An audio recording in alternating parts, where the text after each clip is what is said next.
¿Cómo está? Muy buenas tardes, bienvenidas, bienvenidos a la revisión de noticias en 24 tarde, en una jornada, Pati, de día lunes 8 de noviembre, que está marcada por la acusación constitucional contra el presidente de la República, Sebastián Piñera, por la inflación, por el costo de la vida, que pega y pega fuerte. Y también balance COVID. Exactamente, una jornada muy noticiosa, Andrés Vial.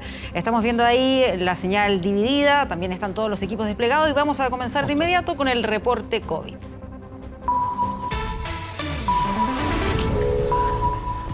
Ahora. Equipos comunicacionales de La Moneda, del Ministerio de Salud y a los canales de televisión y radios que se conectan voluntariamente a esta transmisión. La variación de nuevos casos confirmados a nivel nacional actualmente es de 10% a 7 días y 40% a 14 días. Obviamente todavía se mantiene un aumento de casos, pero observamos que este porcentaje de aumento va decreciendo. 4 regiones disminuyen sus nuevos casos en los últimos 7 días y una región comienza a disminuir sus casos en los últimos 14 días.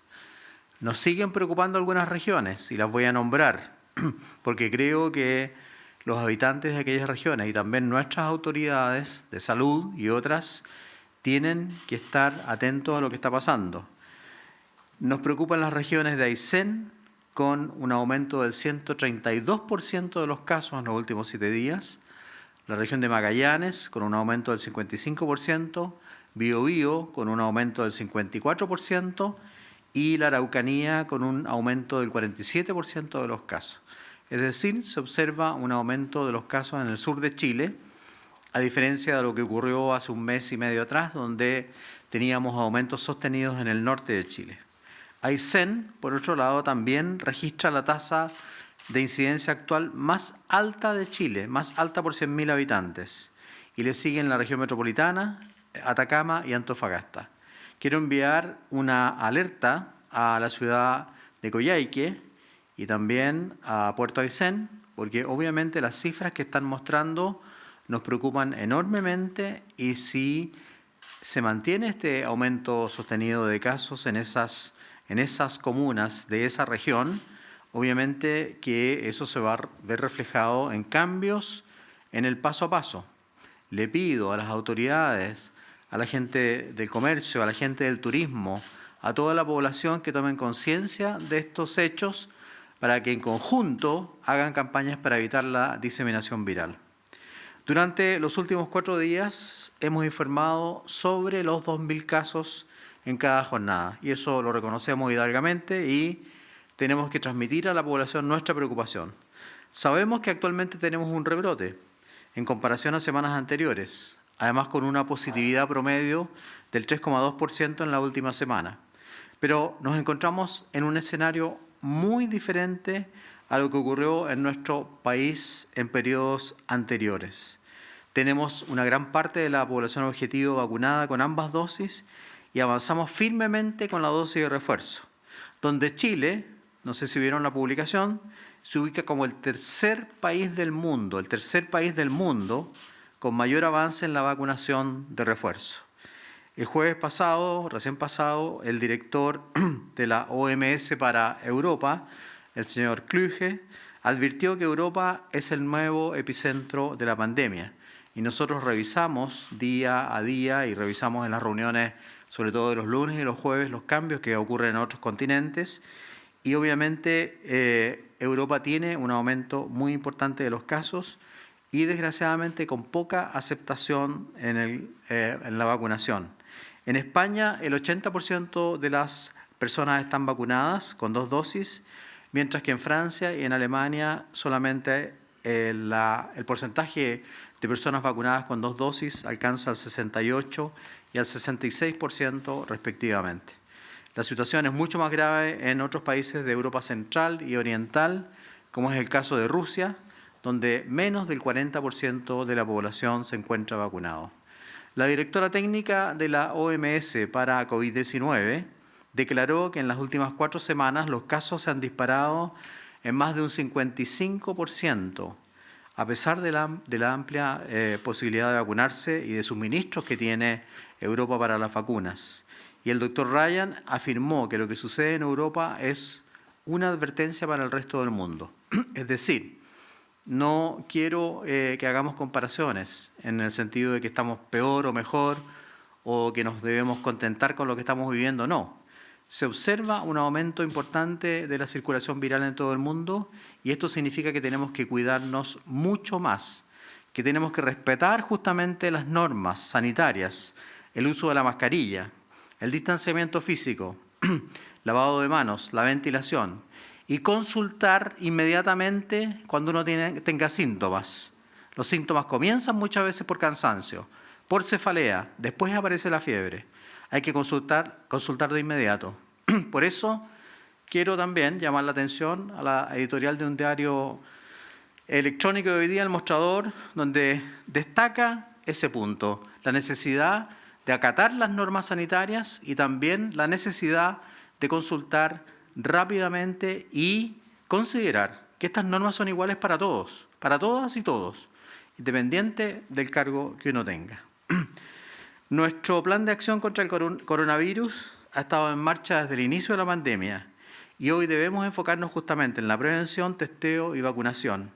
Y en testeo, como pilar fundamental, nosotros tenemos que recalcar que en Chile se han tomado 24 millones de exámenes de PCR, 24 millones, desde que comenzó la pandemia. Esto gracias al trabajo de nuestros funcionarios, de los funcionarios de los laboratorios, incluso de los laboratorios privados, de los laboratorios de las salmoneras, de los laboratorios de las universidades, de los cuales estamos muy agradecidos.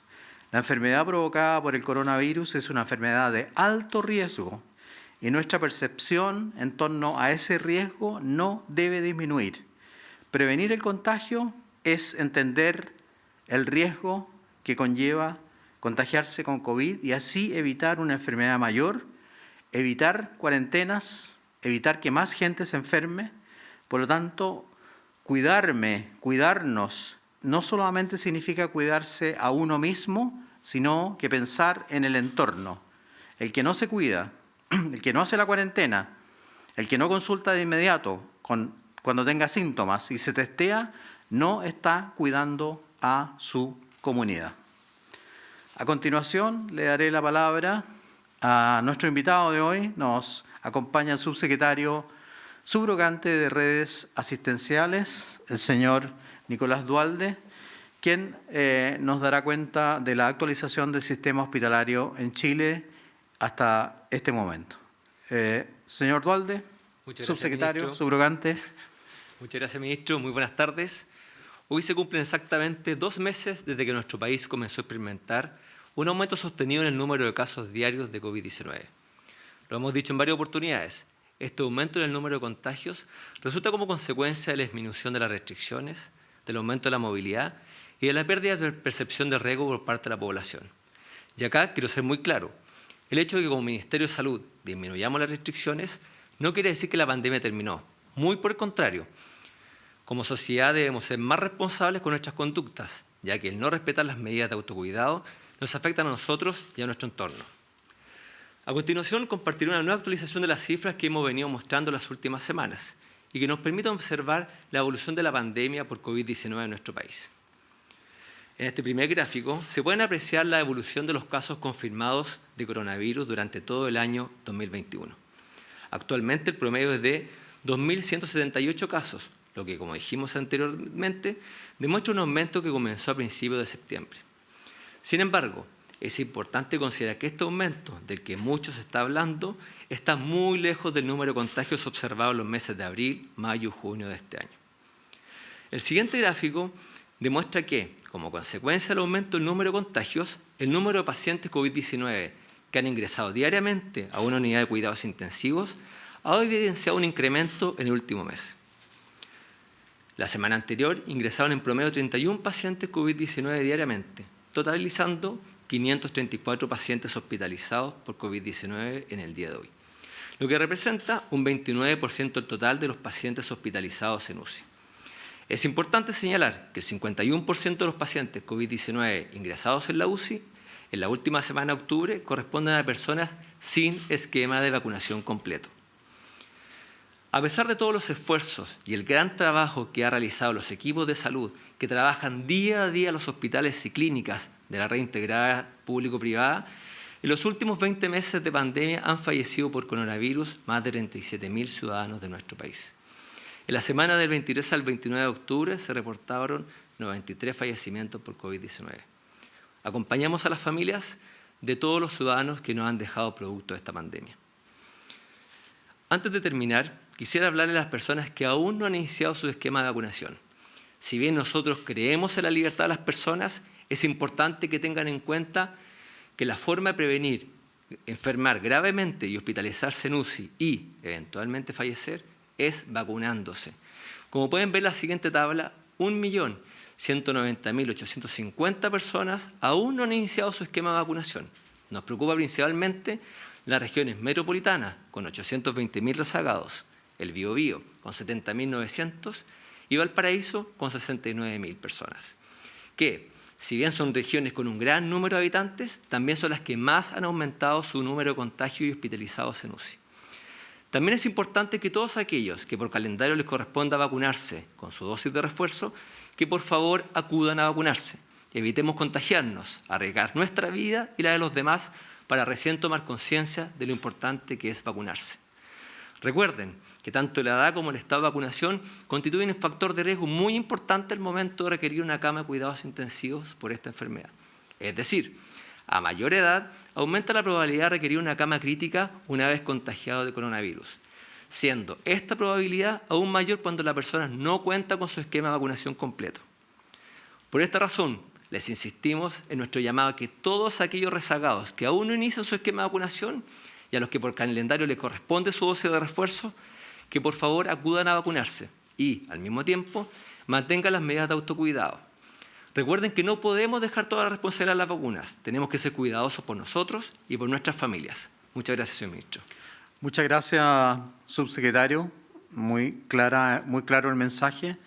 Y recordar que la dosis de refuerzo, además, impide que uno se enferme.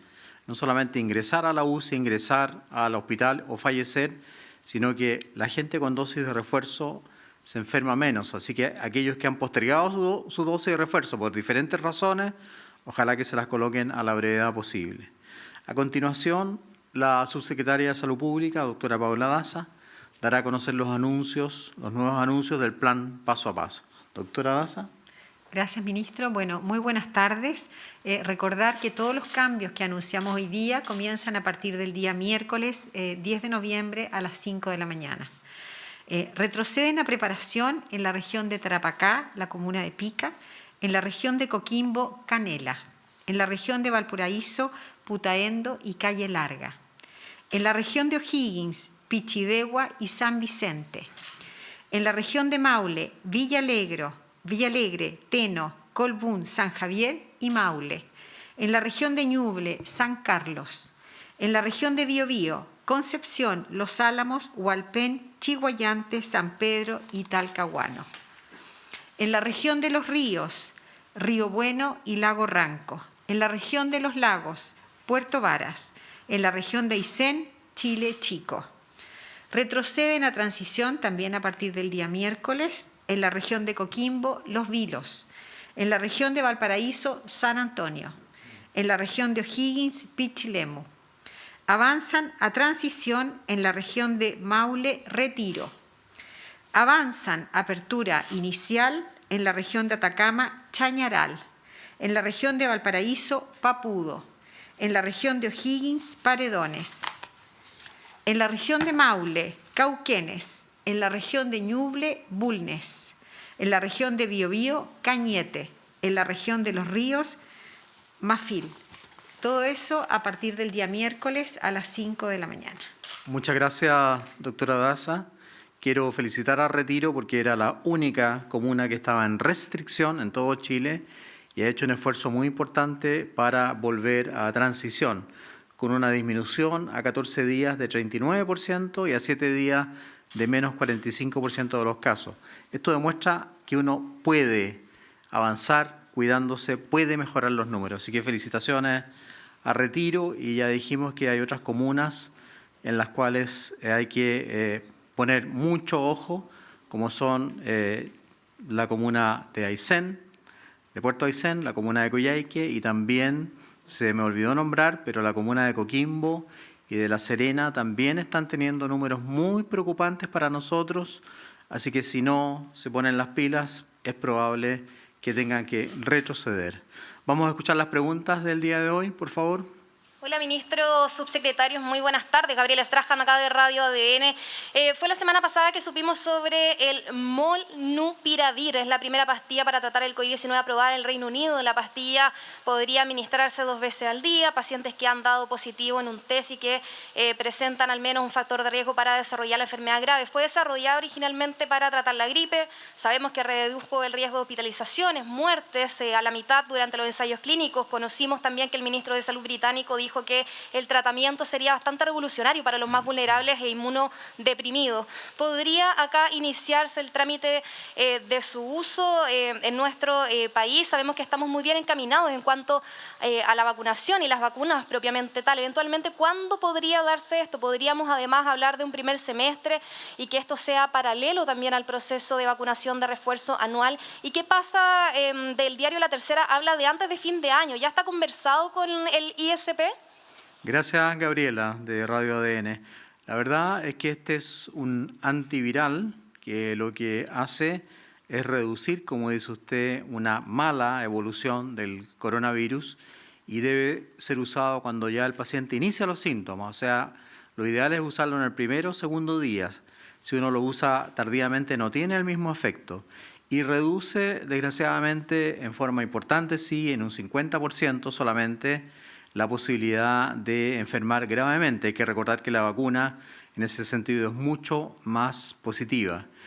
Cuando un laboratorio descubre un medicamento nuevo o redescubre un medicamento nuevo, porque en este caso, como usted muy bien dice también, ya había sido utilizado o ensayado para la influenza, el virus de la influenza, obviamente que cuando se hace un cambio o un desarrollo de un medicamento tiene que ser aprobado por el ISP, en el caso de Chile. Por lo tanto, una vez que el laboratorio presente sus antecedentes al Instituto de Salud Pública, y eso depende de ellos, obviamente, el Instituto de Salud Pública, con sus expertos analizará este medicamento y de ahí en adelante se abre la posibilidad de comercializarlo y utilizarlo en nuestro país. Creo que es importante que Inglaterra haya aprobado ya este medicamento, pero nuestras agencias acreditadoras no tienen homologación, por lo tanto, el laboratorio que produce este nuevo antiviral, Molnupiravir, debe presentar sus antecedentes al ISP. Muchas gracias. Siguiente pregunta. Buenas tardes, ministros, subsecretarios. Mariano Reyes, de la Radio Cooperativa. Los hospitalizados por COVID han ido en aumento, ministro. Hace unos días se superó la barrera de los 500 y en la UCI también se convive con otras patologías ajenas al COVID. Sabemos nosotros que el Comité Operativo de Camas Críticas se reactivó hace unos días atrás. ¿Cuál es el primer balance en ese trabajo en específico y también cómo es el trabajo, cuál es el plan que están haciendo para reabrir las camas críticas que se cerraron en septiembre? Tiene razón. Las camas críticas ocupadas por pacientes COVID han tenido un aumento. Hoy día alcanzan al 29% de las camas ocupadas, pero hay 2 regiones que no tienen ninguna cama con COVID, que son los extremos, Arica y Magallanes. Le pediré al subsecretario subrogante que responda a su pregunta. Señor Duhalde, por favor. Muchas gracias, ministro. Bueno, es importante precisar que en el momento más álgido de la pandemia, el Sistema Nacional de Salud logró habilitar 4.544 camas críticas. Actualmente la red integrada público-privada dispone de 2.037 camas críticas habilitadas, de las cuales 1.815 se encuentran ocupadas, representando un 89% del total. Como Subsecretaría de Redes Asistenciales vamos monitoreando diariamente la demanda asistencial de todos los hospitales y clínicas del país. De esta manera, vamos realizando una apertura progresiva de nuevas camas a medida que las personas las van requiriendo. El Plan Nacional del Manejo del Paciente Crítico COVID-19 siempre contempló la habilitación de unidades críticas en forma progresiva y de acuerdo a las necesidades de cada una de las regiones, entendiendo que nuestros esfuerzos también deben ir enfocados a terminar con la lista de espera quirúrgica y no quirúrgica que existe actualmente en nuestro país. Efectivamente, reactivamos el Comité Operativo COVID-19, el cual nos permite tener opiniones y asesoría experta para la toma de decisiones. En este comité participan todos los servicios de salud a nivel nacional, las sociedades científicas y destacados expertos del país. En cuanto a las estrategias principales y las secundarias, me gustaría destacar las siguientes. Primero, el análisis y generación de datos, proyecciones estadísticas que nos permiten anticiparnos a los diferentes escenarios epidemiológicos. 2. Optimizar y redistribuir los recursos ante el aumento de los casos. 3. Reactivar los traslados preventivos intrayectorregionales, en caso solo de ser necesarios. Y 4. Complejizar unidades críticas según los escenarios definidos, ya sea a nivel regional o a nivel nacional. Muchas gracias, ministro. Muchas gracias, subsecretario. Escuchamos la tercera pregunta, por favor, de la mañana o del día. Buenas tardes, ministros, subsecretarios. Preguntarles en cuanto a los contagiados en UCI que no son por tener la esquema de vacunación completa o estrictamente no estar vacunados. ¿Cuántos de estos son? Y también preguntarle cuál es el perfil precisamente de las personas que caen entonces en las UCIs. Además, en ese sentido, ¿qué ha pasado con eso de aumentar la capacidad de vacunación? Y una tercera pregunta respecto a cuáles son las proyecciones para fin de año en relación a las cifras y las medidas. Por ejemplo, hay personas que proyectan viajar para fiestas de fin de año. ¿Van a cambiar algunas medidas o se van a mantener? Muchas gracias. La primera parte de la pregunta, o la mayor parte de la pregunta, la contestará al subsecretario. Y con respecto a los viajes, le pediré a la doctora Daza también que nos ayude a contestar esa parte de la pregunta. Perfecto. Muchas gracias, ministro. Bueno, tal como lo dijimos anteriormente en el reporte, de las 534 personas hospitalizadas por COVID-19 en una unidad de cuidados intensivos, el 51% no cuenta con su esquema de vacunación completo. Nosotros, como redes asistenciales, trabajamos permanentemente con distintos escenarios que nos permiten proyectar las distintas ocupaciones que tendremos en regiones. Todo de acuerdo a la evolución de los contagios observados. Desde luego, no podemos predecir lo que ocurrirá más adelante. Sin embargo, tenemos experiencia ganada de la primera y la segunda ola para transformar nuevamente nuestro sistema de salud y la red integrada, enfocando todos nuestros esfuerzos en la atención de los pacientes COVID-19. Dentro de esta lógica, hoy contamos con un factor determinante, que es que el 90% de la población objetivo se encuentra vacunada. Por tanto, nuevamente, aunque parezca un poco reiterativo, nuestro llamado es a que todas aquellas personas que aún no inician su esquema de vacunación, que por favor acudan a vacunarse. Muchas gracias, subsecretario. Con respecto a la pregunta de los viajes, doctora Daza. Bueno, sí, con respecto a la primera parte de la pregunta en relación a lo que estamos haciendo para fortalecer la vacunación, lo hemos anunciado. Varias de las municipalidades están extendiendo el horario de vacunación. Hemos tenido muy buenas experiencias, particularmente en regiones donde están vacunando hasta las 8 de la noche, particularmente hoy día, que una gran población que se está vacunando es personas laboralmente activas. También algunos vacunatorios están abriendo los fines de semana y nosotros como Ministerio de Salud y la Seremi de Salud están yendo a vacunar a aquellas personas que lo requieren, particularmente con la dosis de refuerzo. En relación a los viajes, hoy día tenemos un plan paso a paso que permite dentro de nuestro país que las personas puedan viajar teniendo su pase de movilidad habilitado. Las personas que no cuentan con su pase de movilidad habilitado tienen que sacarse una PCR, contar con una PCR de más de 72 horas. Con respecto a los viajes al exterior, hoy día sabemos que las personas pueden salir, especialmente las personas que tienen su pase de movilidad activado. Estamos mirando siempre la situación sanitaria interna, externa y obviamente en la medida que nosotros tengamos una mayor cantidad de población vacunada con la dosis de refuerzo, nos vamos a proteger mejor y eso nos va a permitir dar más libertades tanto dentro de nuestro país como al exterior. Por lo tanto, por eso nuestro mayor énfasis es seguir fortaleciendo la vacunación, especialmente esta dosis de refuerzo que sabemos que es tan importante para contener la pandemia. Muchas gracias, doctora Daza. Última pregunta, por favor. Bien, ahí entonces parte de las declaraciones en este nuevo reporte COVID, en el cual se está informando de 2.367 nuevos casos, 17 personas fallecidas y destacando ahí el aumento en la cantidad de pacientes que están en camas críticas, 51% de ellos, lo decía la autoridad sanitaria, sin esquema de vacunación completa. Parte entonces de este reporte de COVID.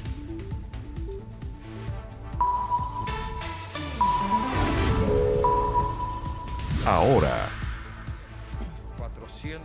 423-50-6 por el fiscal regional metropolitano Oriente de la época y por tanto sostenemos no están cubiertos por el sobreseimiento definitivo dictado en la causa. Resta analizar si tales hechos pudieran revestir el carácter de delito en un estándar primario de inicio de investigación. 1 hora con 56 minutos lleva proponer la los intervención cursos de acción ahora, procesal que decimos, resulten del diputado coherentes socialista con Jaime el Naranjo en la discusión en la Cámara de Diputados de la acusación constitucional contra el presidente de la República, Sebastián Piñera. Digo hasta ahora porque podría durar mucho más. ¿Cuánto podría durar, don Kevin Felgueras? Ya lo vemos en pantalla. Buenas tardes. ¿Cómo estás, Andrés? Según el reloj, acá en la sala de la Cámara llevamos 3 horas con 2 minutos, de manera exacta. Se los digo porque acá está el registro. Claro, esto partió a las 10 de la mañana con 24 minutos. ¿Y cuánto podría durar? Eso está en manos precisamente de quien veíamos en pantalla, del diputado Jaime Naranjo del Partido Socialista, que finalmente hoy hace eco de su propio llamado. El día jueves él decía, probablemente hablaremos hasta que los enfermos caminen, decía, hablando de una ley Lázaro. Hoy él es el encargado de hablar hasta que Giorgio Jackson llegue hasta este lugar. ¿Por qué es el voto clave? Porque la oposición hasta esta hora cuenta con 77 respaldos para esta acusación constitucional. No van a votar a favor el diputado Gabriel Boric porque se encuentra con COVID-19. El diputado Pepe Out, Pablo Lorenzini, Carlos Abel Jarpa del Partido Radical y también el diputado que ya la semana pasada manifestaba su opinión, el diputado Pedro Velázquez, que es candidato a senador por el PRI. De esas 5 hay que sumar a Giorgio Jackson, que es, por cierto, el contacto estrecho de Gabriel Boric, y es allí donde se genera todo esto, porque su cuarentena finaliza a la medianoche y de allí él va a poder desde Santiago venirse a Valparaíso y votar. Si es que algún parlamentario llegase a fallar durante esta jornada, aparte de Giorgio Jackson, la acusación constitucional no va a lograr los 78 respaldos para lograr su admisibilidad en la Cámara y que siga su tramitación al Senado. En una jornada donde, insistimos, el gran protagonista hasta ahora ha sido el diputado Jaime Naranjo, que ha tenido varias intervenciones. La primera, después de haber hablado 1 hora, pidió colocarse presente en la sala, generando ahí un momento bastante anecdótico a lo menos con el presidente de la Cámara, quien le dijo, bueno, si recién se va a colocar presente, todo va a tener que empezar todo de nuevo su intervención. Revisamos ese momento. Presidente, voy a tener que hacer porque no me he puesto presente. Así que voy a hacer, usted me va a permitir darme unos segundos para ponerme presente en la sala, presidente. Hay un boicot, presidente. Hay un problema con la pantalla que yo le avisé. No hay problema, diputado. Sigue interviniendo, usted está presente. Hubo un problema al principio y veo que sigue el problema, entonces yo prefiero parar hasta que me arreglen esto, presidente. Diputado, no hay, muy delicado, diputado, no hay grave. ningún problema. Ahora sí, presidente. Muchas gracias. Ahora, presidente, se ha salvado este inconveniente. Ahora, ¿qué hago, presidente? Diputado, póngase la mascarilla primero. Inicio todo. Muchas gracias. Dele de nuevo. Silencio, por favor, en la sala. Bueno, era parte del momento que se estaba viviendo, por cierto, acá en la sala de la Cámara de Diputadas y Diputados, donde desde un principio se preveía una jornada extensa, pero obviamente se pensaba desde algunos parlamentarios de oposición que la defensa del presidente de la República iba a deducir la cuestión previa, cosa que finalmente no ocurrió para no extender precisamente la jornada. Ocurrió también dentro de esta intervención del diputado Jaime Naranjo que él decidió leer de manera íntegra todo el documento de la acusación constitucional. Hablamos precisamente de las más de 100 páginas y estábamos mirando hacia la sala porque el diputado acaba de terminar de leer estas primeras 100 páginas que correspondían a todo el libelo acusatorio. Lo informó de esa manera y acaba de terminar. Escuchamos ese momento cuando dijo que iba recién a empezar a leer la acusación. Muchas veces ha ocurrido cuando hay acusaciones constitucionales que muchos parlamentarios votan sin haber ni siquiera leído la acusación constitucional, ni siquiera haberla conocido, presidente, ni siquiera haberse molestado en leerla. Y por eso la voy a leer entera, señor presidente, el texto completo de la acusación constitucional, porque de una vez por todas, los parlamentarios tienen que tener conocimiento cabal de lo que se acusa a las autoridades, y no que sea de una manera ligera, irresponsable, que se vote en esta sala sin tener conocimiento ni siquiera de qué se acusa a la autoridad.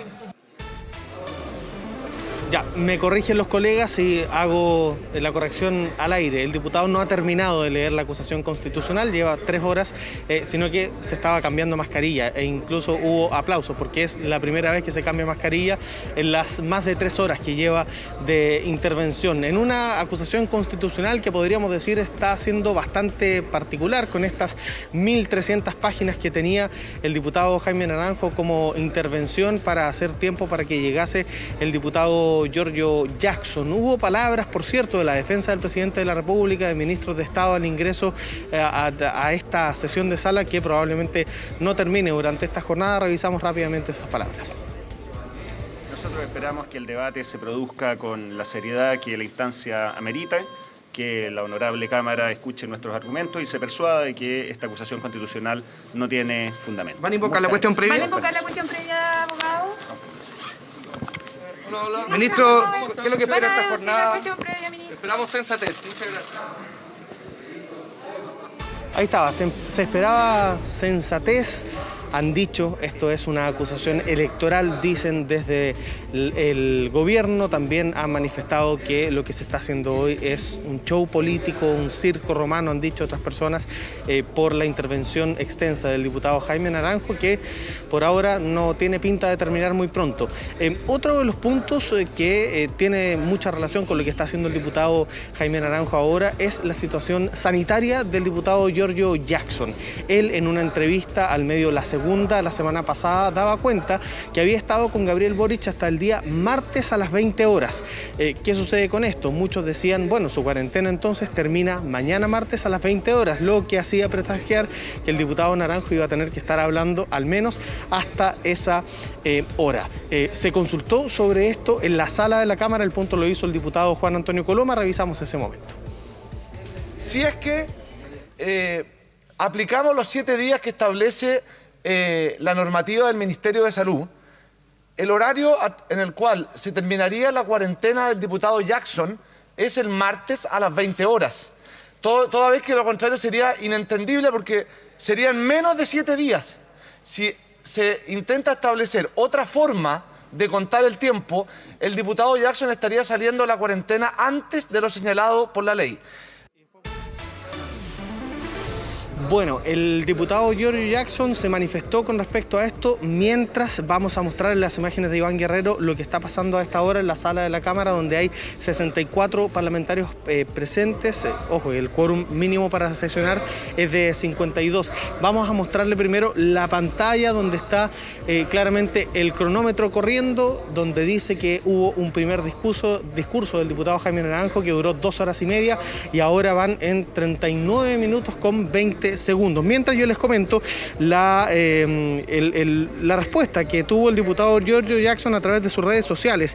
Dice, para tranquilidad de quienes me consultan, me hice 2 exámenes PCR, ambos negativos. Segundo, funcionarios de Seremi de Salud, según la directriz oficial de la Subsecretaría de Salud, me dijeron que hoy lunes 8 de noviembre es mi último día de cuarentena. Es decir, finalizando esta jornada a las 00 del martes, él puede salir de su hogar y, por cierto, venirse raudamente acá al Congreso Nacional para que la oposición logre tener los votos. Pati Andrés, un punto súper importante.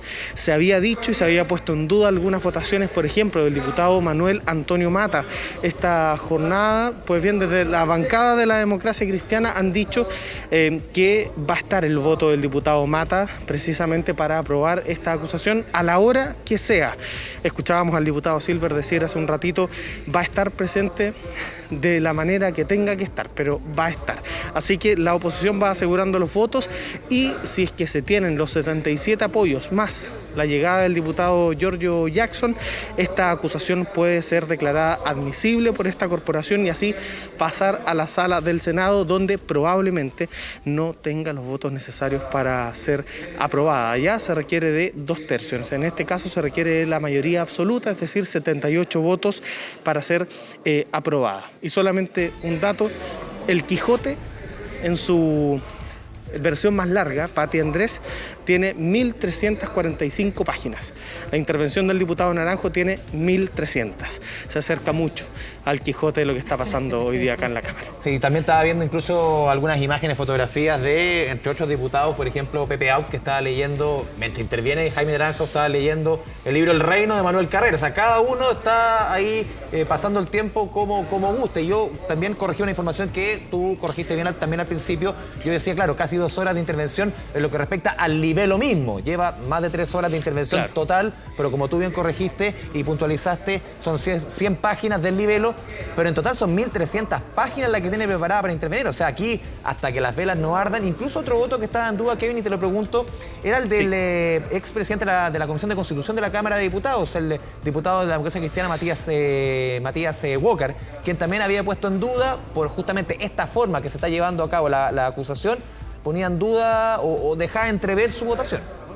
Sí, no ha gustado la bancada de la Democracia Cristiana esta decisión que se tomó de extender la jornada lo más posible para poder tener los votos y enviar esa señal política a la ciudadanía. No gustó, de hecho, e incluso hubo este cambio en quién iba a ser de vocero al momento de defender la acusación acá en la sala. Antes era Gabriel Asensio, jefe de bancada de la DC, y ayer nomás nos enteramos que iba a ser Jaime Naranjo por este cambio. Finalmente Jaime Naranjo tuvo que hacer eco de la que él decía, la ley Lázaro. Sobre Matías Walker no hemos podido hablar con él, pero entendemos que su voto es favorable a la acusación constitucional y evidentemente él hablaba del resto de sus compañeros, porque había diputados como José Miguel Ortiz o Manuel Antonio Mata, que probablemente tenían ciertas dudas sobre quedarse hasta las 2 o 3 de la mañana, porque, ojo con esto, el diputado Jaime Naranjo probablemente vaya a hablar hasta que llegue el diputado Jackson, lo que va a pasar cerca de la 1:30 de la mañana del día martes. Pero de ahí viene la defensa del presidente de la República, que encabeza Jorge Gálvez y que puede estar perfectamente hablando otras 7, 8 horas más. Así que la jornada puede que termine mañana o más tarde. Sí, una duda nada más, Kevin. ¿Qué pasa con esta dificultad que supuestamente existía para votar la extensión del estado de excepción en la zona de la Araucanía, Biobío? Porque si esto se extendía, no se podía realizar esa otra votación. Claro, la sesión de la Cámara está citada formalmente para mañana a las 10 de la mañana para ver la prórroga del estado de excepción constitucional. Si es que todavía está hablando el diputado Naranjo o todavía está hablando el abogado defensor del presidente de la República, Jorge Gálvez, lo que tiene que pasar es a las 9:30 de la mañana detener la sesión, poder reiniciar los computadores, el sistema electrónico y a las 10 retomar la sesión con la acusación constitucional hasta que se termine de votar y eventualmente se va a citar a una nueva sesión durante la jornada para definir los aspectos centrales de esta prórroga del estado de excepción constitucional en la macrozona sur.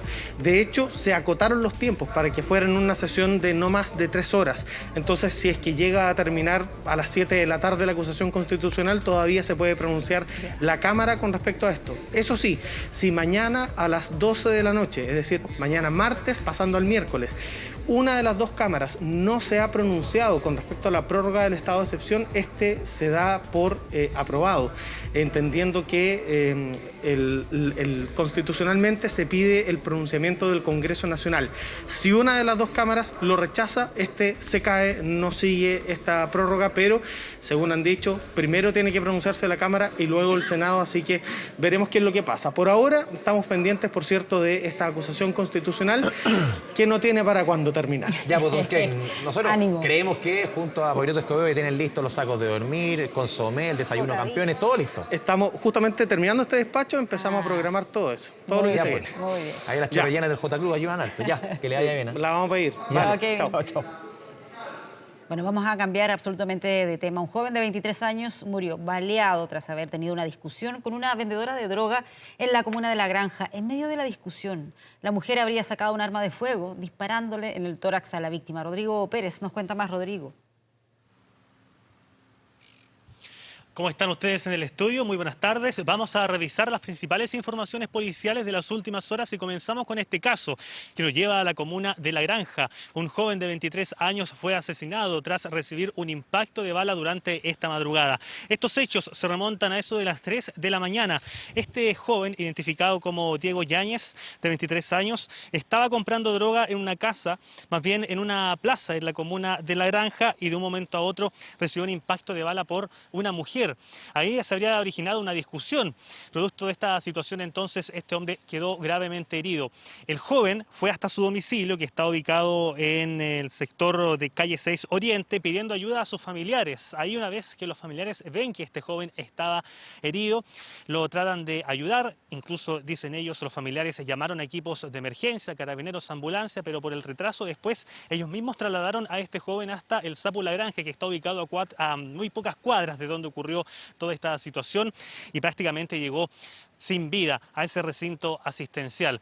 Por instrucción de la Fiscalía, es la Brigada de Homicidios de la Policía de Investigaciones la que ha estado realizando distintas diligencias durante estas últimas horas. Durante la mañana estuvieron en el Sapu La Granja realizando algunas diligencias. Posterior a aquello, después se fueron hasta el propio domicilio porque esta persona cayó tendida en el suelo previo a morir, y se están realizando todas las diligencias para esclarecer aún más todo este crimen. Lo cierto es que las familias nos decían que la persona quien disparó, esta mujer, quien de manera recurrente le vendía droga a este joven, eran conocidos, se conocían hace un par de tiempo, pero que aquí se originó esta discusión que al final terminó con esta herida mortal, causándole entonces la muerte a este joven de 23 años. Tenemos algunas declaraciones, fíjense, nosotros conversamos con la familia, ellos nos relataron parte de lo sucedido, también tenemos algunas declaraciones por parte de la Fiscalía, revisamos a continuación esos antecedentes. Lo que pasó es que estábamos durmiendo, de repente llega mi primo y empieza a gritar: ¡aló, mamá, mamá, papá, ayúdenme, ayúdenme, me pegaron! Estábamos todos, entramos en pánico, porque dijo: me pegaron, ¿dónde, dónde? No, me pusieron un balazo, yo aquí tenía una bala. Fue a comprarle droga a una amiga, una loca, y ella le dijo no, y después le dio jugo a mi hermano, y ella le sacó la pistola al loco que tiene, y de ahí la loca le disparó de quemarropa. Antes de morir dijo eso, pues. Dijo, sí, la Solange fue. Entonces ella dijo al final... Sí, pues antes de morir dijo: ¿quién te pegó? ¿Quién te tiró los balazos? Dijo: no, la Solange de las 3 plazas, dijo. La Fiscalía Metropolitana Sur se encuentra investigando el homicidio de una víctima de 23 años ocurrido en horas de la madrugada en la comuna de La Granja. Los primeros antecedentes señalan que la víctima habría llegado a su domicilio con un impacto de bala en su cuerpo, momento en el que el padre de este lo traslada hasta un centro asistencial, donde finalmente falleció debido a la gravedad de las heridas. La Fiscalía Sur instruyó a la Brigada de Homicidios Sur las diligencias investigativas para dar con el paradero de él o los autores de los disparos. Una discusión entre la víctima y esta mujer vendedora de droga que terminó con este hombre asesinado por parte de esta última. Según la familia nos indicaban que esta mujer ya estaba detenida. Sin embargo, estamos a la espera de las declaraciones y confirmaciones que puede entregar la Policía de Investigaciones, que quedó a cargo de todas estas diligencias. Y la familia nos indicaban que este joven ya hace más de 7 años que estaba inmerso en el contexto de la droga, dejó incluso el colegio, tampoco estaba trabajando. También se manifestaban bastante preocupados los familiares por esta situación que dejó a este joven asesinado durante estas últimas horas en la comuna de La Granja.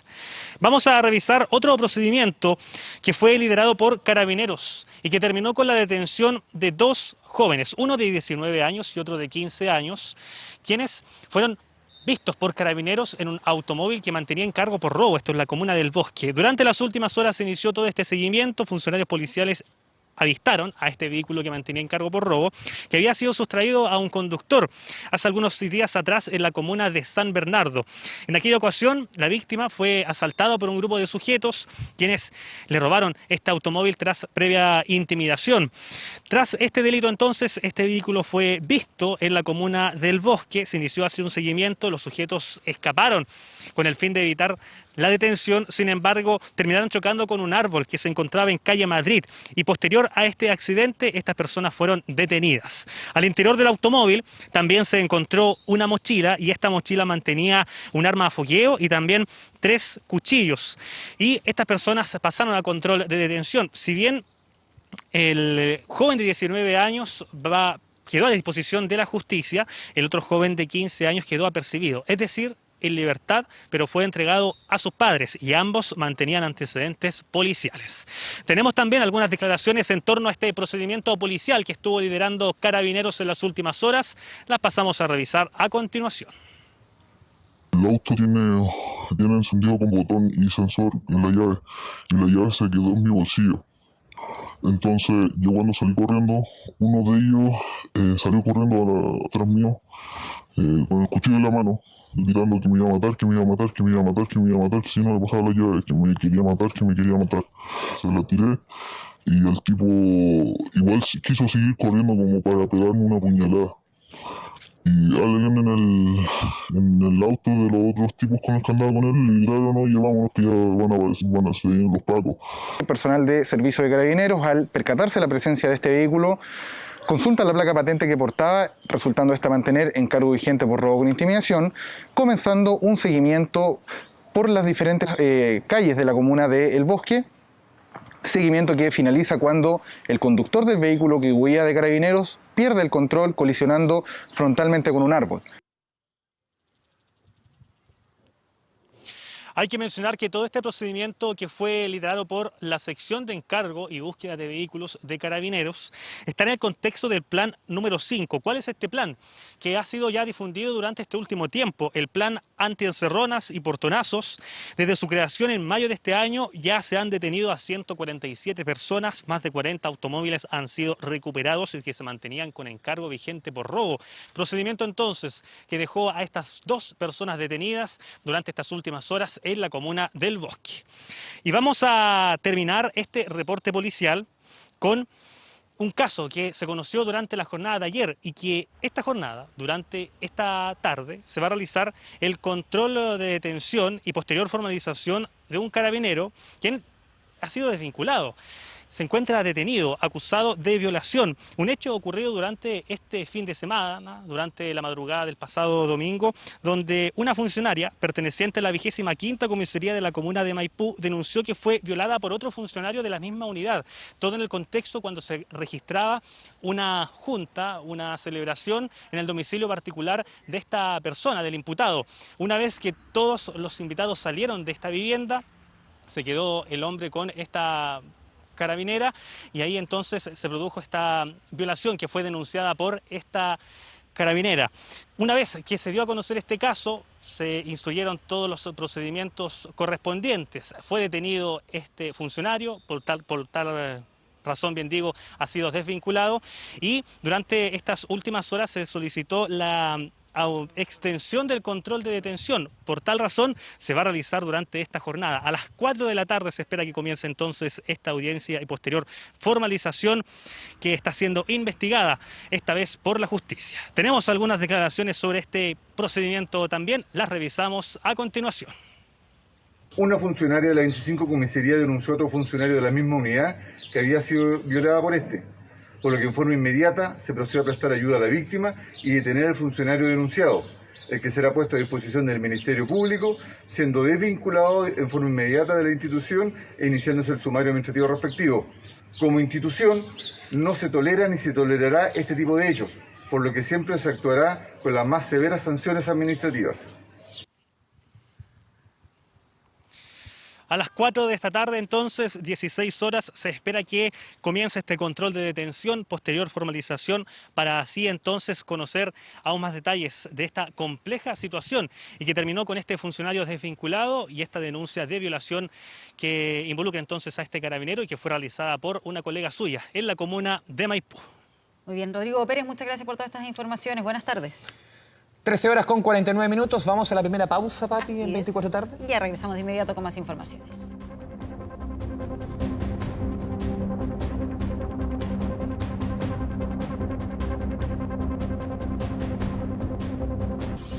1 de la tarde ya con 56 minutos. Volvemos con las noticias a 24 tarde, Patricia Bene. Así es, con armamento, municiones, un chaleco antibalas y ropa de camuflaje fue detenido un hombre durante un patrullaje en la comuna de Carahue. Todo esto a horas de conocerse los resultados de la consulta ciudadana que entregó un amplio apoyo a mantener el estado de emergencia en la macrozona sur.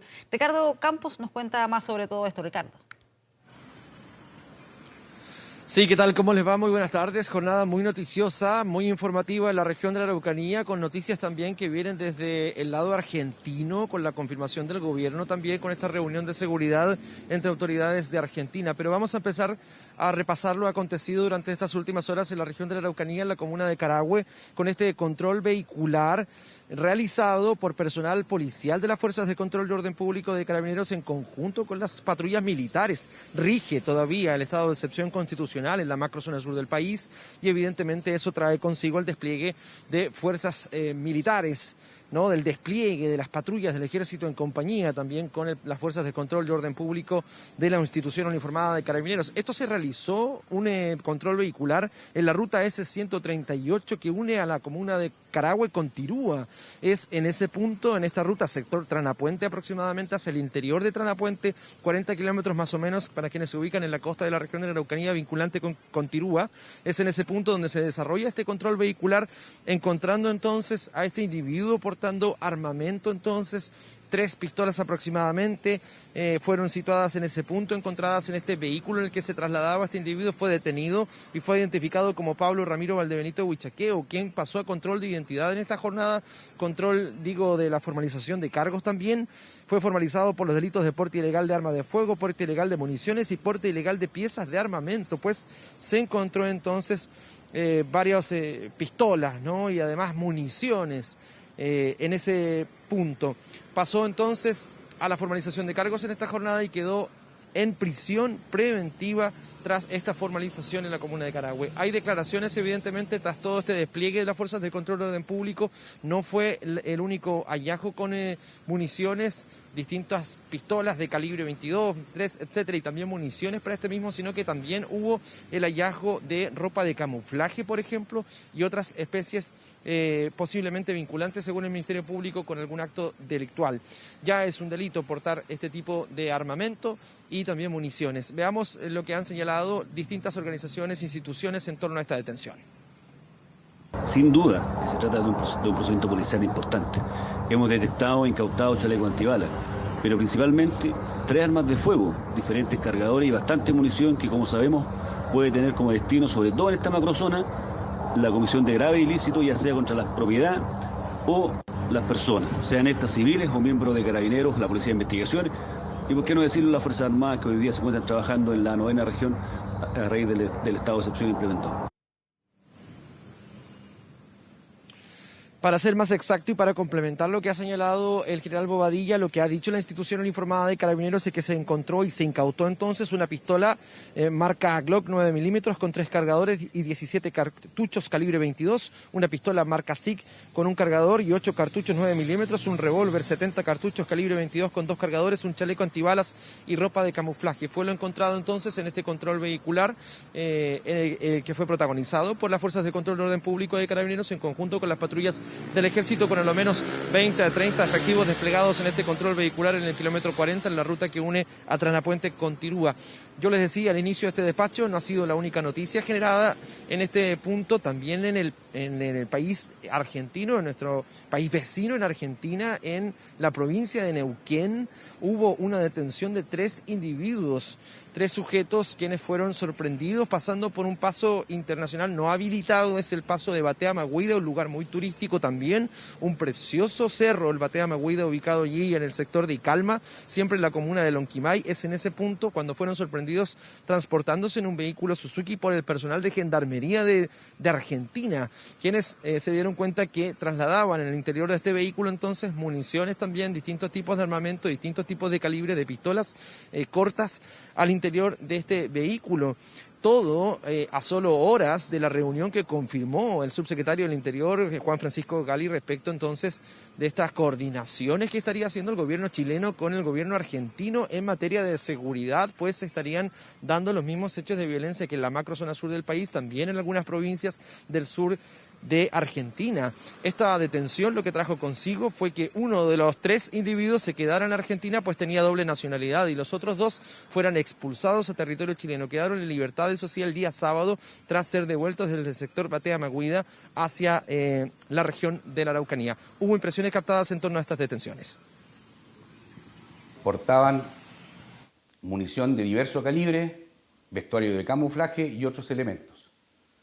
A raíz de este hecho, pusieron a disposición los antecedentes de la Fiscalía de Alumine, quien dispuso la libertad de los ciudadanos y la expulsión del país. Su situación migratoria se regularizó y quedaron en libertad, por cuanto no registran encargos pendientes en su contra, y los antecedentes de estos hechos fueron elevados a la Fiscalía Local de Curacautín. La Fiscalía debiera hacer, digamos, de oficio una investigación para ver de dónde salieron esas armas, de dónde salió la ropa de camuflaje, que nosotros todos sabemos que eso es lo que sirve para hacer los atentados acá en la región.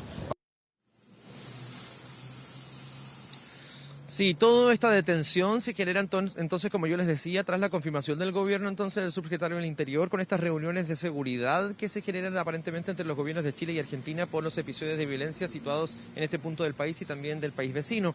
Y también se generan en el marco justo de la consulta ciudadana que se realizó acá en la región de la Araucanía. Fueron 3 días, día viernes, sábado y domingo recién pasado, con esta consulta araucanía.cl, que ya reflejó un resultado que evidentemente ha traído repercusiones de diversa índole. Una carta entregada por Aucán Wilcamán. El resultado dice más o menos así, lo tengo en mi mano: un total de 144.994 personas pudieron votar entonces y estaban de acuerdo. La pregunta era muy simple: ¿estaban de acuerdo o no con la prolongación del estado de excepción constitucional, que actualmente rige hasta el 11 de noviembre acá en la macrozona sur del país, con la presencia militar? ¿Estaban de acuerdo o no? ¿Sí o no?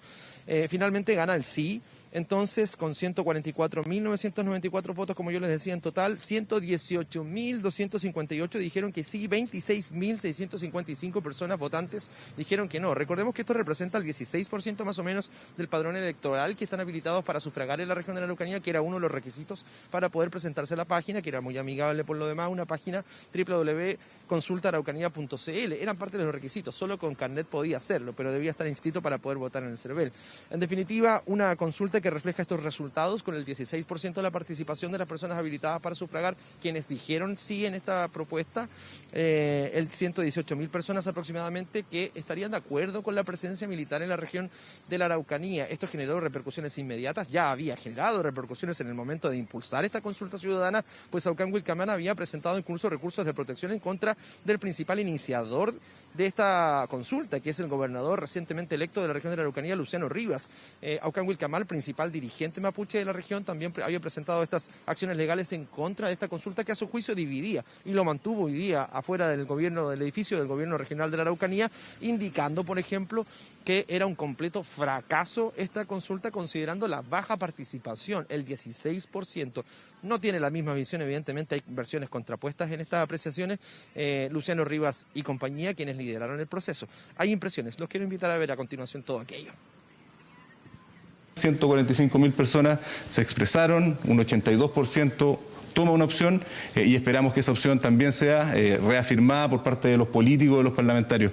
Particularmente interesante y claro el apoyo en las comunas donde se vive con mayor agudeza el conflicto. En las comunas de Malleco la votación superó el 90% de aprobación a la extensión del estado de emergencia. Su consulta que han convocado para extender el estado de excepción ha sido un fracaso absoluto en relación al universo de habitantes que hay en la Araucanía. El 16% es el 16%.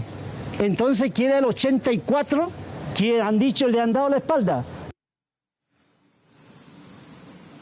Bueno, hablaba Aucán Wilcamán hoy día fuera del edificio del gobierno regional en pleno centro de la capital de la Araucanía, en Temuco. Habló Luciano Rivas también en ese mismo edificio, unos pisos más arriba, piso 9. Allí entregó su apreciación. Y también Patricio Santibáñez, el presidente de la multigremial de la Araucanía. Distintas opiniones en la esfera política local, también parlamentarios entregando sus opiniones respecto de la presencia militar, que, insisto, rige todavía en la región de la Araucanía con los patrullajes aéreos y terrestres por parte de las Fuerzas Armadas, de los militares desplegados en gran parte de la región. Tanto así que ha generado la detención de una persona el fin de semana entonces con municiones, con armamento corto y también municiones en esta ruta Tranapuente Tirúa, al kilómetro 40 más o menos. En definitiva, esto sigue, rige, y mañana, esto es la antesala, esto sucede todo en la antesala ya de la votación en el Congreso para ver qué va a pasar finalmente con lo que ha solicitado el gobierno, la extensión de este estado de excepción constitucional para la macrozona sur. Eso incluye a las ambas provincias de la región de la Araucanía, a toda la totalidad del territorio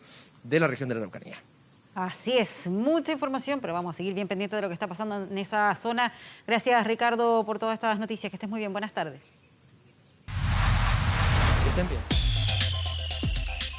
Vamos a hablar de economía, vamos a hablar del costo de la vida, vamos a hablar de la inflación. Números hoy día, Patricia Venegas, que entregó el INE tempranito el IPC del mes de octubre. Veníamos de un mes de septiembre que el IPC fue un 1,2% en el noveno mes del año. Se esperaba en torno a un 0,8%. Ojo, el IPC fue un 1,3%. Y ya el IPC anual está más que duplicando la inflación que habíamos tenido en años anteriores. Aquí esto es directa relación. Hay efecto internacional y también efecto nacional, que tiene que ver con los retiros y también con las ayudas y las transferencias directas desde el Estado. Pasamos a revisar las gráficas que hemos preparado de acuerdo a la información hoy día tempranito entregada por el INE. Mira, lo decíamos, 10º mes del año, 1,3% de alza de la canasta del IPC. Son más o menos 300 productos que ahí se ven impactados por diferentes factores, Pati. Digo, influencia externa, ¿por qué? Porque cerca de 2/3 de estos productos están indexados o son importados. Y ahí el dólar es un importante factor para que suban varios de estos precios, varios de estos productos. Un dólar que está cómodamente hace rato sobre los 800 pesos. Lo que decía yo, las expectativas eran de un 0,8% para este mes. O sea, prácticamente es un 50% más alto de las expectativas. Y acumulamos los últimos 12 meses, y este es el número que preocupa, un 6% de inflación. Claro, si cruzamos la cordillera y ponemos un 6% de inflación anual, no es nada. Pero si lo comparamos con nuestro país, tenemos acá, es el mayor nivel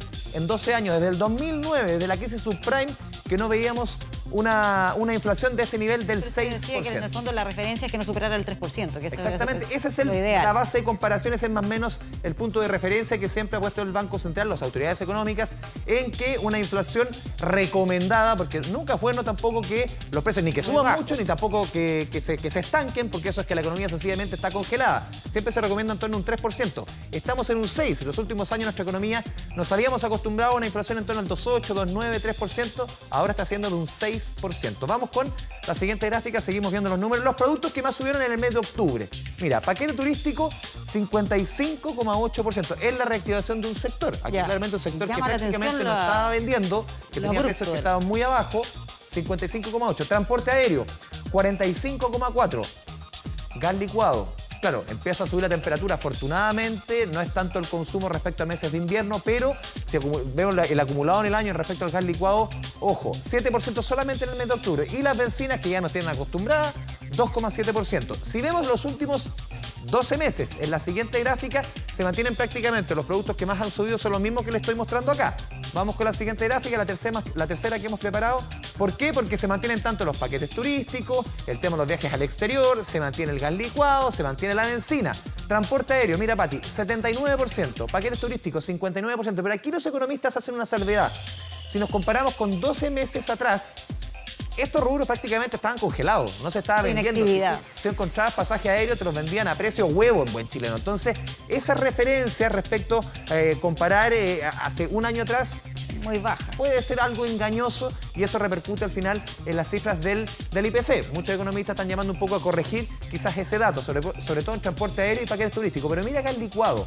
Este año, los últimos 12 meses, 32% de alza en el precio del gas licuado. Muchos obviamente lo van a cruzar con la información que entregó hace algunas semanas la Fiscalía Nacional Económica en torno al mal funcionamiento del mercado y las recomendaciones que hace, y por eso habla de un mal funcionamiento, del mercado del gas licuado, que solamente hay 3 oferentes y hace una serie de recomendaciones. Incluso algunos llegaron a hablar de colusión. La Fiscalía nunca ha hablado de colusión. Obviamente que hay un tema que se está investigando, pero el alza en los precios de 32% dicen en el negocio que responde también a la situación internacional, que hemos visto también que los combustibles han subido con fuerza. Vemos también, por ejemplo, la gasolina, un poco amarrado. La gasolina ha subido 25% este año. Recordemos que nuestro país importa cerca del 99% del combustible que consume, y ahí hay directa repercusión con lo que está pasando. Otro elemento muy importante, la temida unidad de fomento. ¿Qué va a pasar con la UEF? Usted que paga dividendo, yo que pago dividendo, todos los que pagamos dividendo, pagamos seguro, pagamos colegiatura. 396 pesos solamente en el próximo mes va a subir la UEF. Entre el 10 de noviembre, es decir, el miércoles, y el próximo 9 de diciembre. La UEF se reajusta por el valor de la inflación, es decir, en estos 30 días se va a reajustar el 1,3% que yo les conté en el mes de octubre. Y eso termina que va a subir 396 pesos. ¿Cuáles son los productos que se ven impactados? Dividendos, autopistas, que se reajustan cada año, colegios, salud, seguros y cuántos servicios que están expresados en unidades de fomento. Y aquí entra la discusión, incluso hay candidatos presidenciales que están proponiendo eliminar la UEF. Alguna vez lo propuso también un ex candidato presidencial el año 89, esto no es nuevo, Francisco Javier Errázuriz, sacó 1 millón de votos, el 15% de la población votó por él y esta era su idea emblema, eliminar la unidad de fomento. Algunos expertos economistas dicen que se puede hacer en algunos productos, sobre todo en los de corto plazo. A ver, vemos cuánto ha subido la UEF durante el último año y aquí se van a impresionar. Vamos con la última gráfica que hemos preparado.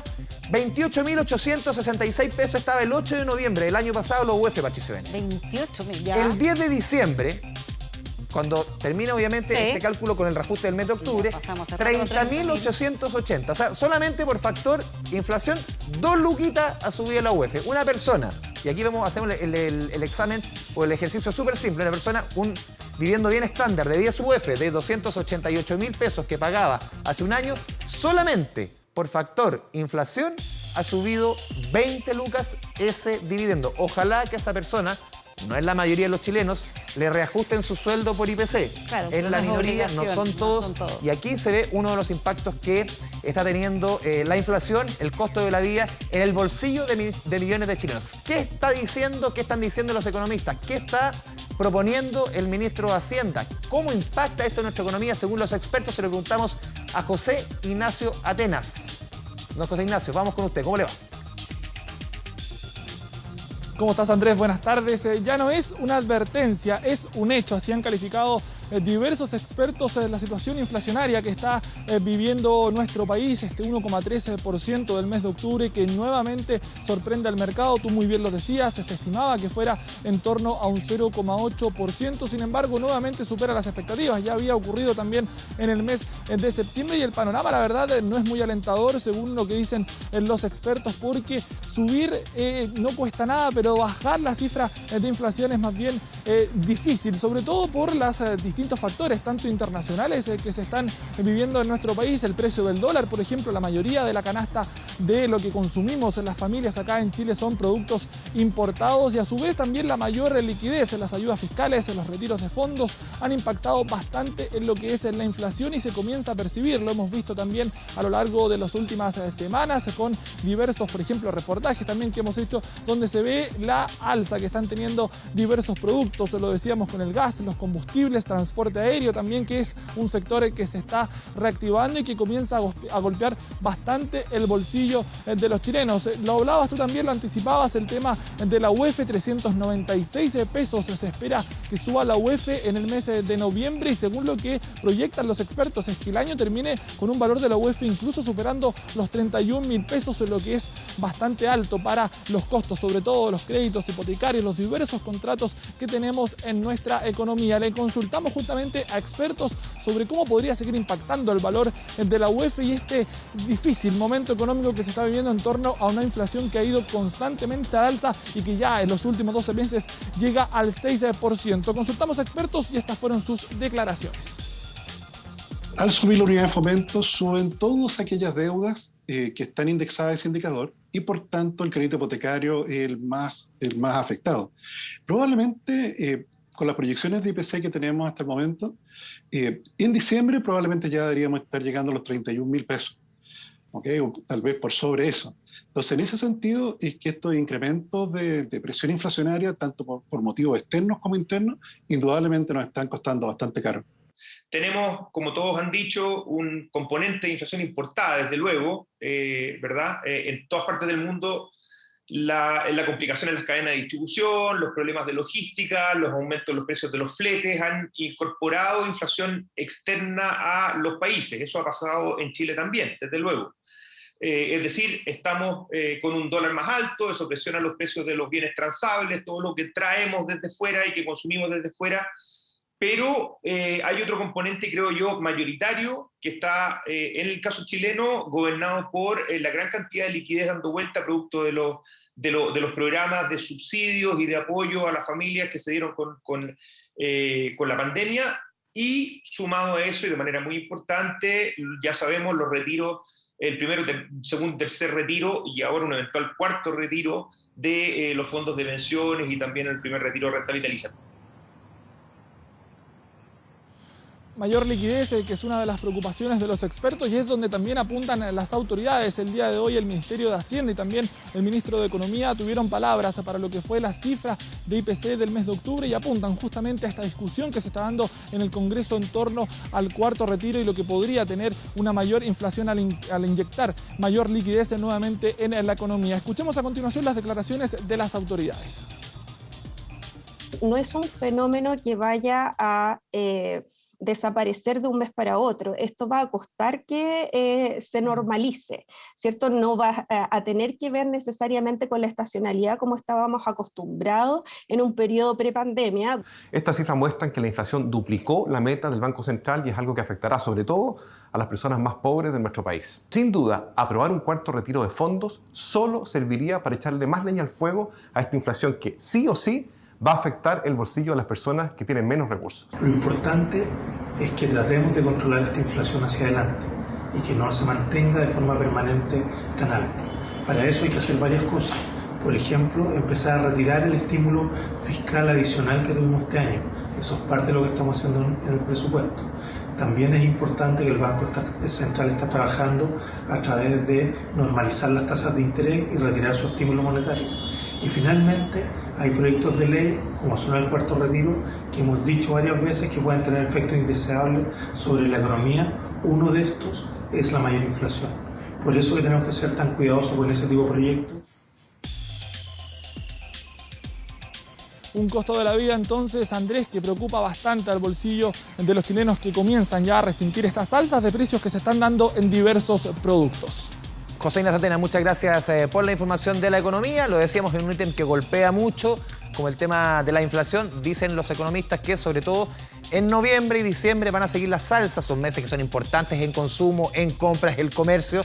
Y ya a partir del próximo año, ojalá ya la inflación vuelva a rangos normales. También depende de la suerte del cuarto retiro. Voy a decir yo, como todo esto como antesala a la discusión que se va a dar. No, guste o no, porque muchos ahí te critican, que ABC, que mucho viene de afuera y también hay bastante de aquí adentro. Así es. Andrés Vial.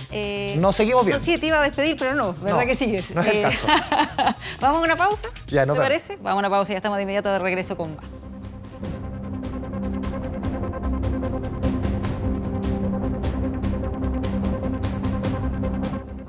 Ser pyme es ser diferente.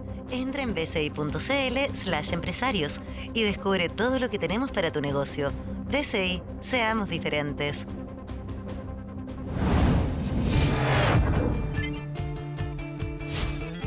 Internacional. Estamos junto a Andrea Aguilar para revisar las noticias internacionales con la mirada puesta a lo que está pasando en Nicaragua. ¿Cómo estás, Andrea? ¿Cómo estás, Pati? Muy buenas tardes. Y mucha polémica, sobre todo a nivel internacional, por esas elecciones que se dieron ayer en Nicaragua, porque varios países, entre ellos Chile, han reconocido estos comicios, o no han reconocido mejor, y han dicho que el único candidato era Daniel Ortega en unos comicios obviamente muy cuestionados por la legitimidad, por la falta de democracia, porque prácticamente todos los candidatos estaban presos o fueron reprimidos durante la campaña, y es por eso que ha causado tanta molestia en la comunidad internacional. aspirantes a candidatos presidenciales en prisión, además de los principales líderes. Entonces, claro, el escenario desde hace rato ya que venía siendo cuestionado. Claro, es lo que han dicho varios países a nivel internacional, toda la Unión Europea, varios ya en América Latina, incluido Chile, obviamente. Sin embargo, ha habido otras reacciones también, por ejemplo, Venezuela, Bolivia, que han reconocido ya sus gobiernos a Daniel Ortega. También el expresidente de Bolivia, Evo Morales, la misma Rusia, a través de la Cancillería ha dicho que fueron unas elecciones en donde se respetó la política local. Y es por eso que ha causado tanta molestia a nivel internacional el hecho de que ya se haya, de cierta manera, declarado con el 49,25% de los votos que el mandatario nicaragüense pues va a repetir otro cuarto mandato frente a este país. De momento logra el 74,9% de los sufragios. Repasemos parte de las declaraciones que entregó Ortega en las últimas horas. El voto no mata a nadie. Un compromiso de la inmensa mayoría de los nicaragüenses de votar por la paz y no por la guerra y no por el terrorismo. También es importante, Pati, decir que el gobierno de Chile indicó que hizo un llamado ya a la liberación de presos políticos, ha reafirmado la solidaridad sobre todo con el pueblo nicaragüense, señalando que los actuales comicios realmente no tienen legitimidad.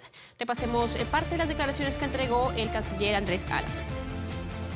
Chile rechaza la legitimidad de estas elecciones que solo tienen por objeto eternizar en el poder a Daniel Ortega y Rosario Murillo. Del mismo modo, Chile va a estar siempre dispuesto a colaborar en distintas instancias internacionales con todo aquello que contribuya a la recuperación democrática en Nicaragua.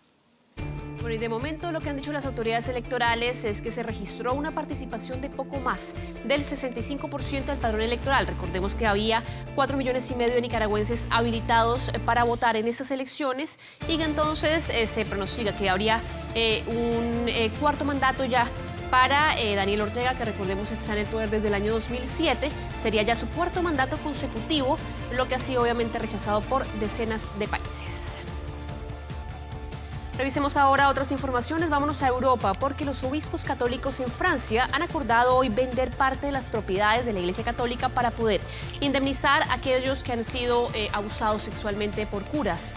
Miembros de la Iglesia francesa abusaron de más de 200.000 menores de edad en los últimos 70 años, según lo reveló una importante investigación publicada el mes pasado. Luego de esto, varios días de reuniones de la Conferencia Episcopal en Francia, los 120 miembros concluyeron que se va a establecer una especie de comisión independiente para que se evalúen esos reclamos. Además, no van a descartar solicitar un préstamo a los bancos si fuera necesario para poder indemnizar a la gente.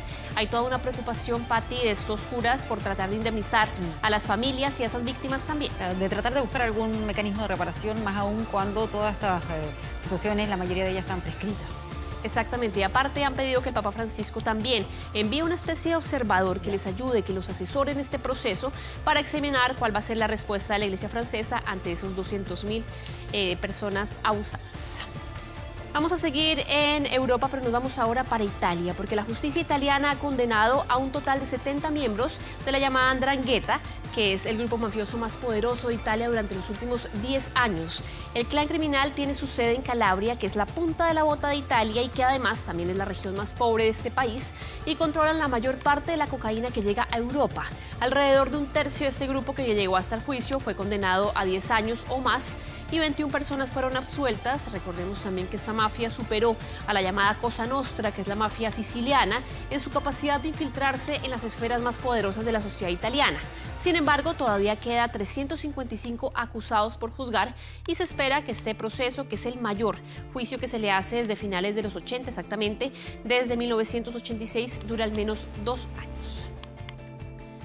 Y volvemos al continente americano, nos vamos ahora para Estados Unidos porque este país reabrió hoy sus fronteras después de 20 meses de cierre por la pandemia, pero solamente para viajeros que estén vacunados contra el COVID-19.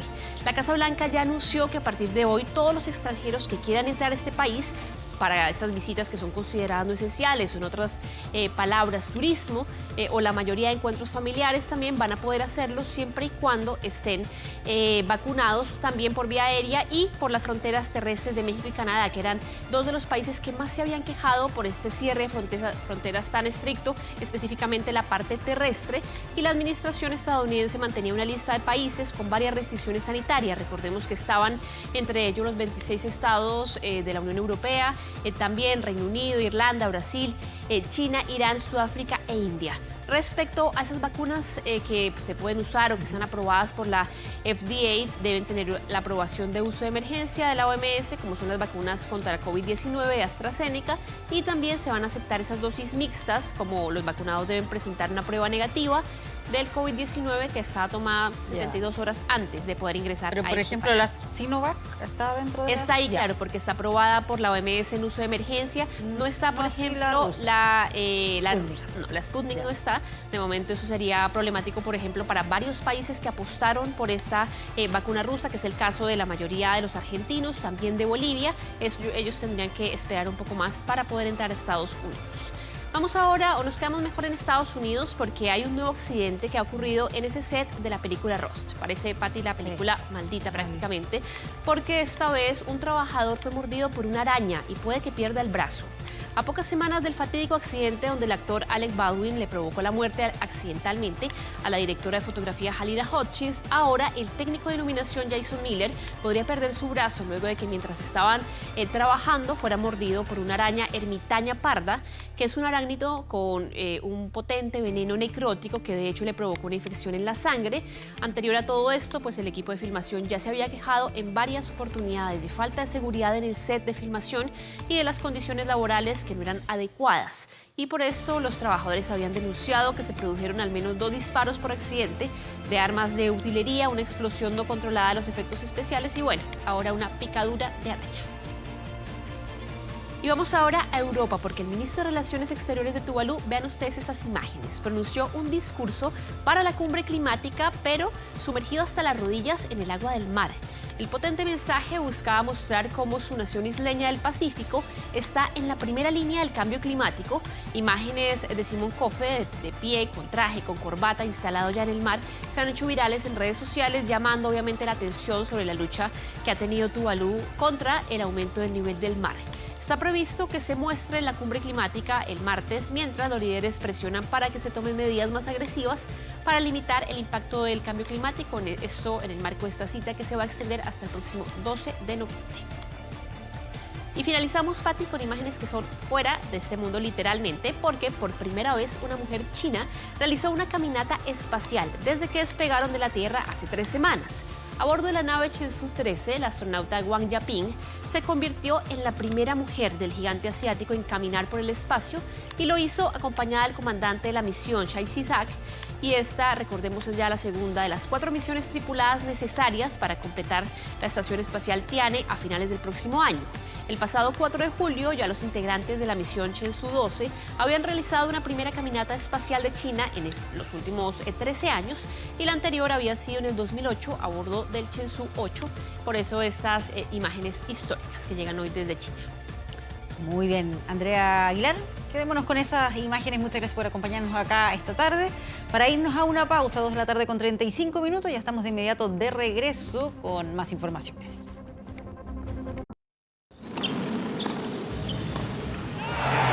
Deportes.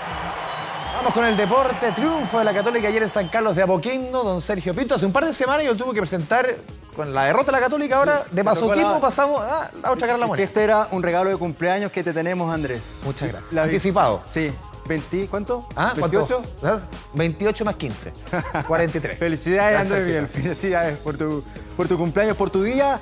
Y te traigo un regalo, el triunfo cruzado frente a la Universidad de Chile en este clásico universitario, una nueva versión de uno de los partidos más tradicionales que tiene nuestro balompié, Estadio San Carlos de Apoquindo. Te vi ahí, Andrés Vial. Ahí Ganesa. A Católica en primer lugar con 59 puntos, Colo-Colo tiene 58 unidades, ya vamos a estar viendo la victoria de Colo-Colo, pero ojo, Colo-Colo Pérez que llegaba con, no sé si el hincha cruzado le tenía tanta fe cuando lo llevaron, pero todo atrás y gente dice que no era para expulsión, un combo donde sea, el lugar que sea. Es agresión. Mira, son 2 combos. cortos que le pega, chao, fuera. Y ahí está Castrile que decía, lo golpea, le pidió perdón.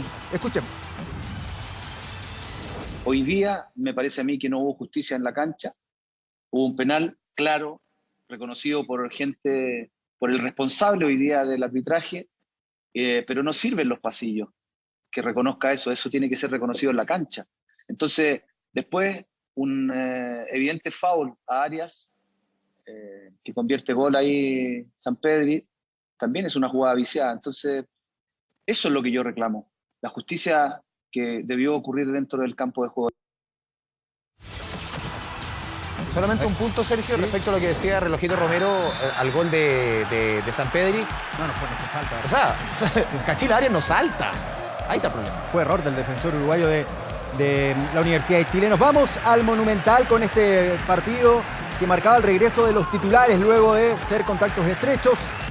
Y bueno, ante un Santiago Wanderers que ya está prácticamente descendido. Matemáticamente no, pero ya fue Astorga. Fue Astorga, ya están pensando en la operación retorno. Juegan con Curicó el día de mañana el equipo de Santiago Wanderers. Ojo que si Curicó gana, alcanza la U. Alcanza la U. Y ganó ayer, recuerda que ganó Huachipato. O sea, la U queda a 3 puntos de la zona de descenso. De descenso directo. Está muy complicado lo de la Universidad de Chile. Ahí Pablito Solari abría el marcador. Miren la tajada de Brian Cortés. El hijo. Brian Cortés que sale jugando. Barradona, algunos le dicen, lo apodan. Te fuiste chacho, Sergio Pinto. Parragués, Javier Parragués, que a punta de goles está callando las boquitas de algunos hinchas de Colo-Colo que lo criticaban. Pero mira. Ante un ex equipo de Parragués. Él le había convertido a Colo-Colo en ese mismo arco jugando por Wander. Él se ríe del apodo de Parradona en todo caso. Parradona es un exceso. Ahí estaba nuevamente otra de las jugadas de peligro, Gabriel Costa. Y este fue un golazo, el seleccionado peruano. No va a estar contra Melipilla, ¿no? No. Porque lo nominó. Sí, claramente. Sí. No va a estar él ni Brian Cortés contra Melipilla y creo que contra el partido que viene después, que es con Colo-Colo de visita frente Curicó, creo. Curicó, sí, en la granja, sí. Difícil visita ahí a Curicó. Y ahí estaba entonces el gol de Basilio. Así se llama, Basilio Gabriel Costa. Buen nombre, Sí. Basilio. Ahí estaba. Termina nomás el partido. ¿Usted no tiene ningún nombre oculto? No, Sergio Andrés. Sergio Andrés Pinto Peralta. Ese es mi nombre. Ahí estaba la victoria de Colo-Colo. 3-0 a Santiago Wanderers. Mira, así está la tabla de posiciones. Andrés Vial. 59 puntos. Católica, que tiene 29 partidos jugados ahí. En la segunda franja se ve Colo-Colo 58 y tiene 28 partidos jugados. El próximo miércoles alcanza los 29. Y mira la diferencia de gol. Igual. Están igual. Está muy apretada la definición por el torneo. Ya más abajo aparece Audax Italiano, La Calera, que ayer perdió con Huachipato. Ya vamos a estar viendo la definición de la zona de abajo, que realmente está muy apretada también. Ahí están los 10 primeros. Mira, ahí aparece la Universidad de Chile en el lugar 14. Católica y Colo-Colo ya clasificaron a la Libertadores. Sí, ya está, directamente. Están listos. Mira, el lugar 15, que ahora es de Curicó, juega la promoción. La U tiene 34, Curicó 31, pero Curicó juega mañana frente a Santiago Wanderers, que es el colista que vemos ahí. Huachipato ganó su partido ayer. Sí, debería ganar Curicó. Y si gana 2-0, ya la Universidad de Chile está en la promoción.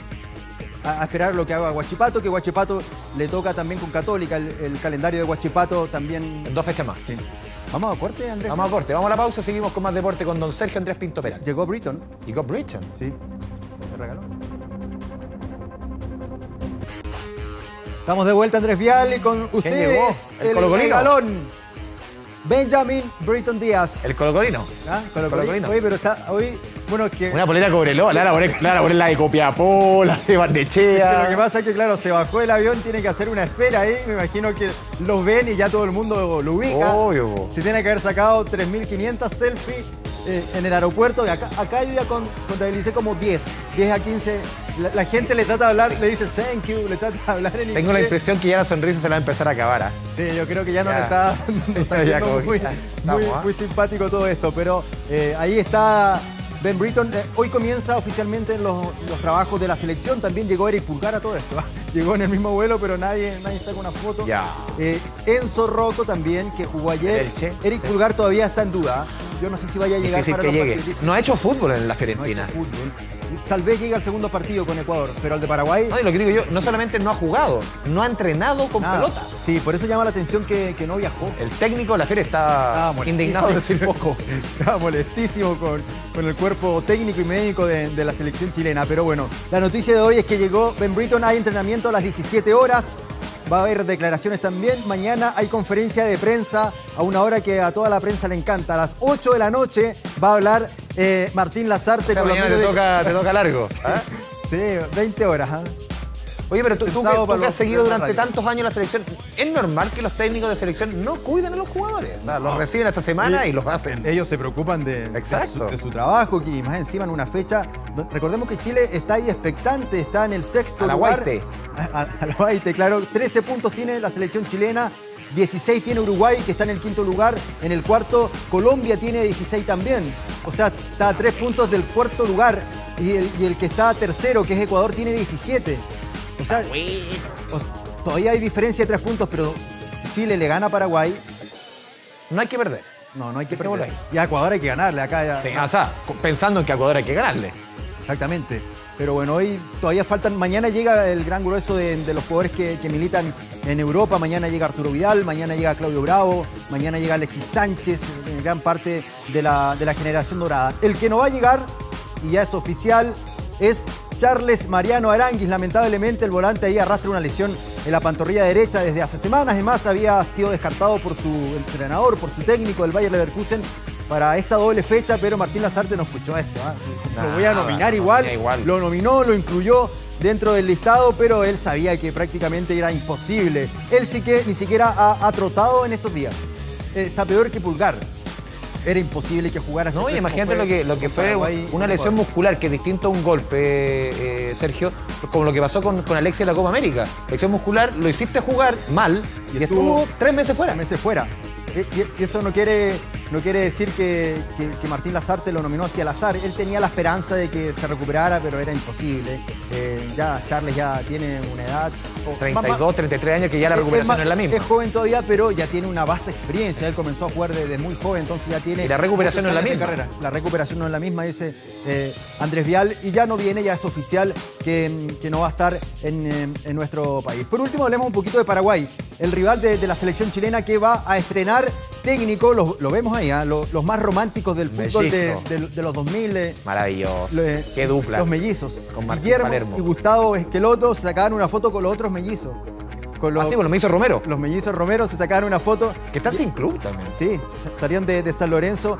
Y ahí están los trabajos de la selección paraguaya. El próximo día jueves se juega este partido en el Defensores del Chaco. ¿Cuántos años? Ay. No la dio tan mal en los últimos partidos a la selección. El último no fue bueno, pero para atrás hay buena historia. Así que Sergio Pinto, que estén súper bien y les vaya cumpleaños nuevamente. Muchas gracias. Me quiero sumar al natalicio en esta efeméride. Gracias, Patricia Venegas. Son Vial. 43, de tanto, digamos que son así. No, sí, pero no, se guarda para el final siempre, Patricia. Somos la misma generación. Somos generación 78. Una buena cepa. Saquen la cuenta. Ya. Muy bien, gracias, Sergio Pinto. Gracias, Sergio. Nos vamos despidiendo. Sí, pero ustedes lo seguimos viendo en Noticias 24, si ni el cumpleaños se salva acá. Sí. Chao, jefe. Bien. No hay chao, jefe. No, pero una buena manera de celebrar el cumpleaños. Ya. Trabajando. Nos vemos. Chao. Que estén muy bien.